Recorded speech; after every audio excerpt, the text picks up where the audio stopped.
नमस्कार दोस्तों। आज हम इस वीडियो में इलेक्ट्रिकल की और कुछ इम्पोर्टेंट ऑब्जेक्टिव क्वेश्चन के बारे में डिटेल में डिस्कशन करेंगे। और अगर आपको वीडियो अच्छा लगता है तो सब्सक्राइब जरूर कीजिएगा।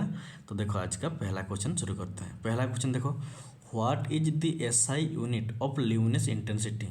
जो ल्यूमिनस इंटेंसिटी होता है इसका एसआई यूनिट को हम लक्स कहेंगे या फिर कैंडेला कहेंगे या फिर ल्यूमेन कहेंगे या फिर स्टेरेडियन कहेंगे। तो इसका आंसर होगा जो ल्यूमिनस इंटेंसिटी होता है इसका एसआई यूनिट हमारा कैंडेला होता है। Option number C the correct answer. देखो जो ल्यूमिनस इंटेंसिटी होता है इसका यूनिट क्या है, कैंडेला। और जो सॉलिड एंगल होता है उसका यूनिट स्टेरेडियन होता है। जो ल्यूमिनस फ्लक्स होता है उसका ल्यूमेन होता है। और जो ल्यूमिनस एफिशिएंसी होता है उसको ल्यूमेन पर वाट कहते हैं। और जो इल्यूमिनेशन होता है उसको लक्स कहते हैं। ये आपको याद रखना होगा, वेरी वेरी इंपॉर्टेंट, बहुत सारा एग्जाम में आता है। तो इस क्वेश्चन का आंसर क्या है ना, जो ल्यूमिनस इंटेंसिटी होता है इसका unit candela. Option number C the correct answer. Then देखो next question, what is the effect of the parallel circuit with one branch open. देखो जब किसी पैरेलल सर्किट में अगर एक ब्रांच ओपन होता है तो अब ये चार ऑप्शन में से कौन सा करेक्ट होता है। ये वाला फिगर देखो, इसमें देखो ये एक पैरेलल सर्किट है, इसमें एक सर्किट 2-3 पैरेलल में कनेक्ट हुआ है। लेकिन इसी सर्किट में अगर एक ब्रांच देखो ये क्या है, ओपन हुआ है, तो इस कंडीशन में ये चार ऑप्शन में से कौन सा करेक्ट होगा। करंट विल रिमेन सेम, जितना करंट फ्लो हो रहा था उतना ही करंट फ्लो होगा। या फिर पूरे सर्किट में कोई मतलब पूरा सर्किट काम नहीं करेगा। या फिर no current will flow in that branch, या फिर जिस सर्किट में ओपन हुआ है, जिस ब्रांच में ओपन हुआ है उसमें कोई भी करंट फ्लो नहीं होगा।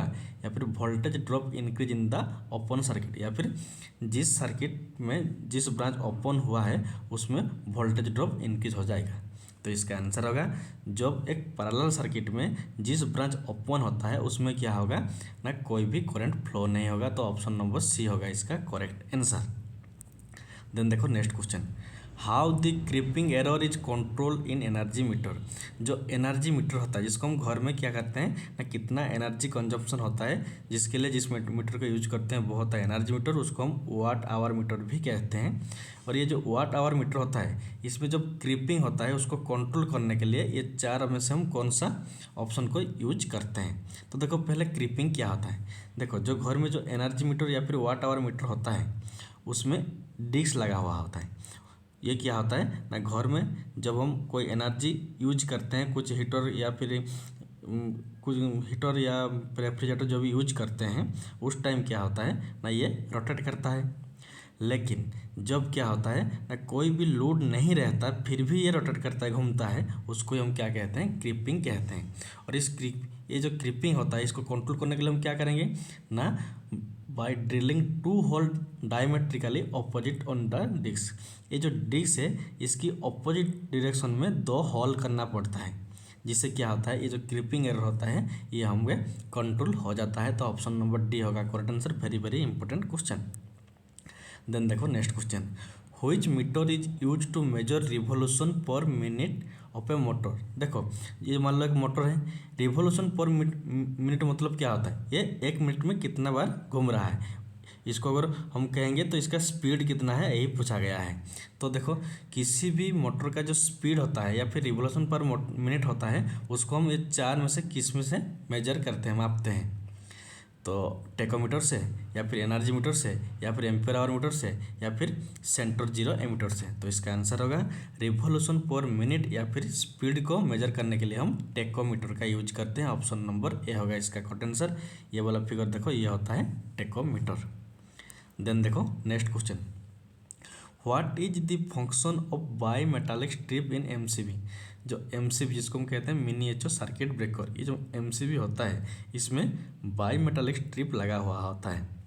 इसका काम क्या होता है, यह सिर्फ ओवरलोड प्रोटेक्शन के लिए काम करता है या फिर शॉर्ट सर्किट प्रोटेक्शन के लिए या फिर ओवर वोल्टेज प्रोटेक्शन के लिए या फिर आर्क लीकेज प्रोटेक्शन के लिए।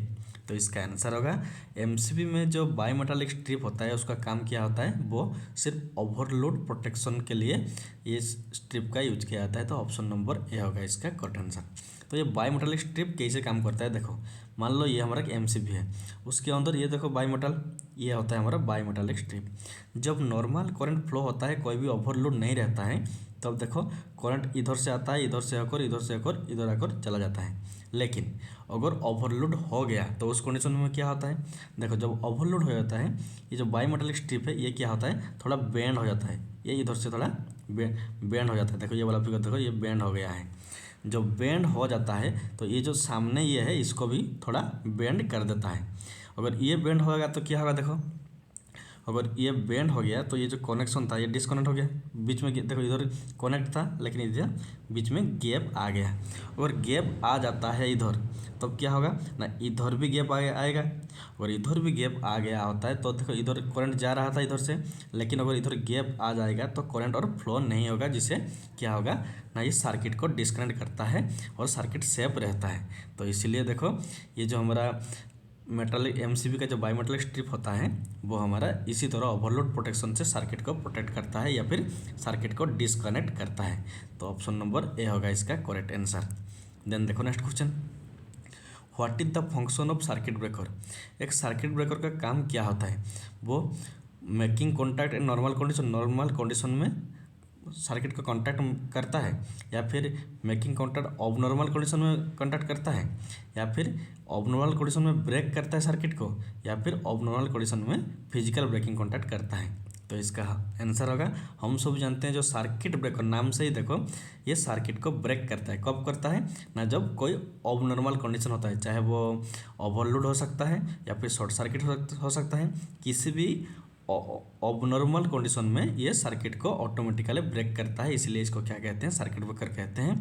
तो ऑप्शन नंबर सी होगा इसका करेक्ट आंसर, जिससे जो सर्किट होता है वो सेव रहता है, कोई डैमेज नहीं होता है। देन देखो next question, why distribution transformer are normally connected as primary in delta and secondary star. देखो जो डिस्ट्रीब्यूशन ट्रांसफार्मर होता है, मान लो ये हमारा डिस्ट्रीब्यूशन ट्रांसफार्मर है, क्वेश्चन में है इसी डिस्ट्रीब्यूशन ट्रांसफार्मर का जो प्राइमरी होता है वो हमेशा क्यों डेल्टा होता है और सेकेंडरी हमेशा स्टार वाइंडिंग क्यों होता है। क्योंकि देखो जो डेल्टा होता है इसमें कोई भी न्यूट्रल नहीं रहता है, सिर्फ 3 फेज रहता है, लेकिन जो हमारा स्टार कनेक्शन होता है उसमें देखो 3 फेज रहता है, उसके साथ न्यूट्रल चाहिए। क्योंकि देखो जो डिस्ट्रीब्यूशन सिस्टम होता है वो मान लो एक विलेज में एक फेज एक न्यूट्रल की ज़्यादा ज़रूरत होता है। तो अगर मान लो इधर जाएगा तो एक फेज चला गया, उसके साथ ये न्यूट्रल चला गया, इधर और एक साइड में जाएगा तो ये फेज है उसके साथ उसी न्यूट्रल को ले जाएंगे। तीसरी बात देखो और एक फेज रहेगा, ये फेज भी जाएगा उसके साथ ये न्यूट्रल जाएगा। मीन्स न्यूट्रल की ज़रूरत होता है डिस्ट्रीब्यूशन सिस्टम में, हमारा न्यूट्रल का ज़रूरत होता है। और ये जो न्यूट्रल होता है वो सिर्फ हमारा स्टार में ही स्टार कनेक्शन में ही हमें न्यूट्रल मिलता है। तो इसीलिए सेकेंडरी साइड में हम स्टार को रखते हैं और प्राइमरी साइड में हम क्या करते हैं ना, डेल्टा को रखते हैं। तो easy distribution in 3 phase 4/R system. तो ऑप्शन नंबर डी होगा इसका करेक्ट आंसर। देन देखो next question, which electrical quantity affect the heat generated in a conductor. देखो हीट का एक फॉर्मूला आता है, heat is equal to I²RT, ये करंट का स्क्वायर, ये रेजिस्टेंस, ये टाइम। तो देखो तो इनमें से कौन सा होगा, करंट पास, तो ये नहीं, स्क्वायर ऑफ द करंट। देखो ये जो स्क्वायर ऑफ करंट हीट के, तो ये होगा option number B, square of the current effect the heat generated in a conductor. Option number B होगा इसका करेक्ट आंसर। ये वाला फॉर्मूला भी आपको याद रखना होगा। देन देखो next question, what is the working temperature of filament lamp. जो फिलामेंट लैंप होता है उसका वर्किंग टेम्परेचर कितना होता है, 2300 degree centigrade. Option number D is the correct answer. Then देखो next question, what is the name of the register if resistance value increase with increase in temperature. देखो ये कौन सा रजिस्टर है, उसमें अगर हम क्या करेंगे, रेजिस्टेंस वैल्यू इंक्रीज होता है तो उसका टेम्परेचर भी इंक्रीज होता है। मीन्स रेजिस्टेंस अगर इंक्रीज हो रहा है तो टेम्परेचर भी इंक्रीज होता है। इसको क्या कहते हैं हम पॉजिटिव टेम्परेचर कोएफिशिएंट, और ये हमारा थर्मिस्टर में होता है। Option number C is the correct answer. तो आज के लिए इतना ही, थैंक्स फॉर वॉचिंग। और अगर आपको वीडियो अच्छा लगता है तो सब्सक्राइब जरूर कीजिएगा।